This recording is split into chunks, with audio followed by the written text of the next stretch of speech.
Grandement béni, chers frères, chères sœurs, dans le nom de notre Messie, qui était, qui est et qui vient bientôt.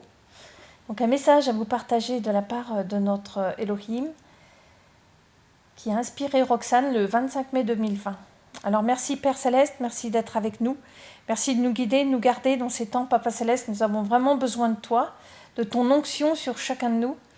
À toi seul soit tout l'honneur et la gloire et la victoire et la reconnaissance pour ce sang précieux versé pour nous tous sur le bois de Golgotha.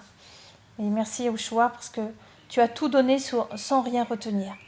Et nous te sommes tellement reconnaissants. Alors merci pour ce message inspiré donc, que je vous présente. Alors merci aussi Père que je diminue afin que tu prennes toute la place dans le nom de Yeshua Mashiach.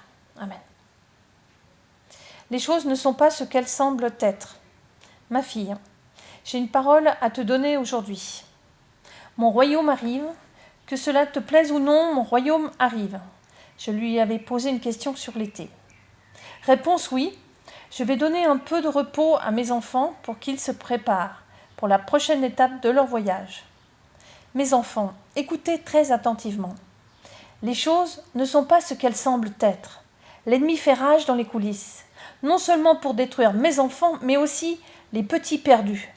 Vous êtes ici pour l'arrêter, empêcher son plan diabolique de se réaliser. Mes enfants, il a envers vous de grands desseins maléfiques, non seulement pour détruire mes enfants, mais aussi les petits perdus. Vous êtes ici pour l'arrêter, empêcher son plan diabolique de se réaliser. Mes enfants, il a envers vous de grands desseins maléfiques si intenses que je choisis de ne pas le partager. Ces plans n'ont pas d'importance. Je protège les miens. Les perdus, eux, sont seuls, et ce, jusqu'à ce qu'ils viennent à moi. Beaucoup d'entre vous ont fait de leur mieux pour suggérer, montrer ou proclamer gentiment la parole, donc face à l'époque dans laquelle nous vivons, et une grande partie de tout cela est tombée dans l'oreille d'un sourd. Mes enfants, ne désespérez pas à cause de cela. Priez pour eux, jeûnez pour eux, regardez ce que je fais. Vos prières vont loin dans le ciel. C'est ainsi que vous faites bouger les choses. Ne le voyez-vous pas ? Mes enfants, profitez de cette période de l'été, mais soyez comme la fourmi dans les Proverbes 6.6. Ce n'est pas un temps pour vous relâcher. Ne soyez pas paresseux. Préparez-vous au mieux de vos capacités. Soyez prêts à vous déplacer si je vous dis de le faire. Beaucoup d'entre vous vont déménager à cause du prochain tremblement de terre. Vos maisons seront détruites. Ne vous inquiétez pas, ne vous figez pas, ne vous faites pas de soucis pour demain. Je vous tiens dans la paume de mes mains. Mon amour coule au-dessus de vos têtes et s'écoule jusqu'à vos pieds. Donc elle a eu un flash à ce moment-là. On aurait dit de l'or liquide. Alléluia. Recevez-le, apprenez-le, lisez et mémorisez le psaume 91 et le cantique de Salomon. Voilà ce que je ressens pour vous, qui êtes de mon épouse. Les météorites vont traverser le ciel tout l'été. Elles déclencheront des incendies dans divers endroits. Pas de réponse quant au pourquoi, entre parenthèses. Renforcez les prières de combat de votre maison, mais aussi les prières de combat habituelles pour protéger celles de votre quartier. N'abandonnez plus les prières quotidiennes, cela pourrait être le jour où une calamité frappe à vos portes. Il est impératif que vous participiez avec moi. Faites votre part, passez du temps avec moi, passez aussi du temps à faire reculer l'ennemi sur votre terrain, étudiez ses stratégies, mes enfants. Vous devez mettre votre armure tous les jours et être toujours prêt à vous battre.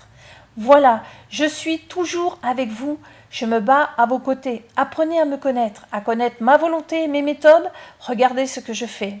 Aimez Yeshua, Yahushua, le Messie, le Sauveur. Proverbe 6.6. Va trouver la fourmi, paresseux, observe ses façons d'agir et deviens sage. Michée 3, 5-12. Ainsi parle Yahweh l'Éternel contre les prophètes qui égarent mon peuple, qui proclament la paix quand ils ont de quoi se mettre sous la dent, mais appellent la guerre contre quiconque n'emplit pas leur bouche. Eh bien, ce sera pour vous la nuit sans vision, les ténèbres sans oracle. Le soleil se couchera pour les prophètes, pour eux le jour sera plongé dans l'obscurité. Alors les voyants seront confus, les diseurs d'oracles couverts de honte. Ils s'envelopperont tous la barbe, car aucune réponse ne leur viendra d'Élohim, de Dieu. Mais en revanche, je me sens, moi, plein de force, due à l'inspiration de Yahweh, l'Éternel, de justice et de courage, pour exposer Jacob son infidélité, à Jacob son infidélité et à Israël son péché. Écoutez donc ceci, chef de la maison de Jacob et seigneur de la maison d'Israël, qui détestait la justice et pervertissait tout ce qui est droit. Ils bâtissent Sion au moyen de meurtre et Jérusalem au moyen d'iniquité. Ces chefs rendent la justice pour des présents. Ces prêtres donnent leur enseignement pour un salaire. Ces prophètes prononcent des oracles à prix d'argent et ils osent s'appuyer sur Yahweh et dire « Certes, Yahweh est au milieu de nous, aucun mal ne nous atteindra. » Eh bien, à cause de vous, Sion sera labouré comme un champ, Jérusalem deviendra un morceau de ruine. Et la montagne du temple, une hauteur boisée. Romains 8, 16, 22. L'arroir, l'Esprit lui-même rend témoignage avec notre esprit que nous sommes enfants d'Élohim, de Dieu. Et si nous sommes enfants, nous sommes aussi héritiers. Héritiers d'Élohim, co-héritiers du Messie, si du moins nous souffrons avec lui, afin que nous soyons aussi glorifiés avec lui.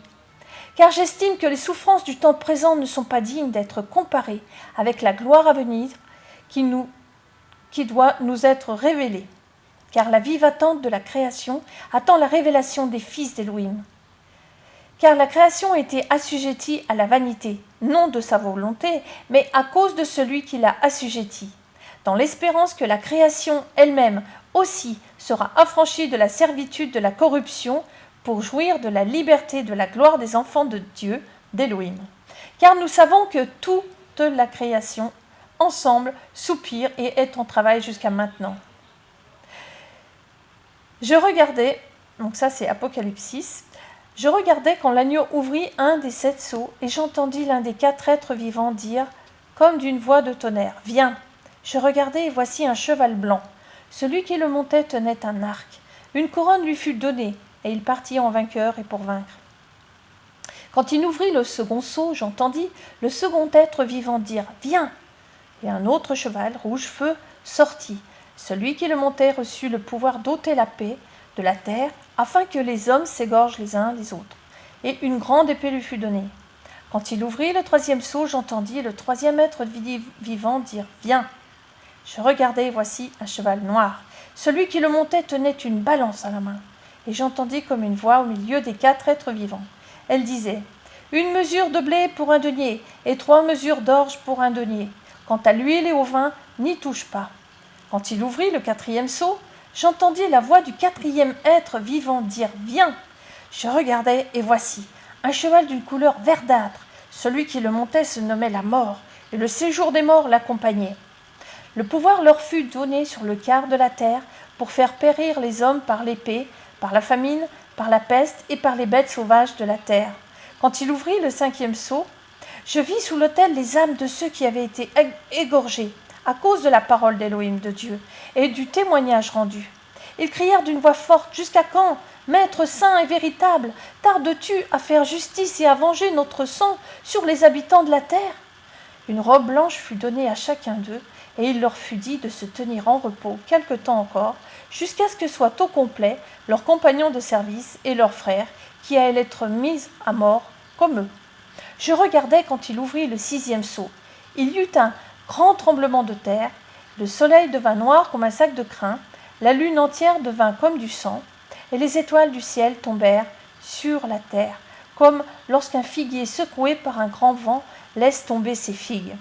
Le ciel se retira tel un livre qu'on roule, et toutes les montagnes et les îles furent écartées de leur place. Les rois de la terre, les grands, les chefs militaires, les riches, les puissants, tous les esclaves et les hommes libres se cachèrent dans les cavernes et dans les rochers des montagnes. Ils disaient aux montagnes et aux rochers, « Tombez sur nous et cachez-nous loin de la face de celui qui est assis sur le trône et de la colère de l'agneau, car le grand jour de leur colère est venu, et qui pourrait subsister ?» Dans le nom de Yahushua Mashiach. Et il nous propose aussi de lire Cantique des Cantiques. Donc, voilà, donc je vous laisse déguster ce cantique de notre fiancé. Voilà, donc Papa Céleste vous bénisse tous, dans le nom de Yahushua Mashiach. Et à très bientôt, je vous aime tous. Amen.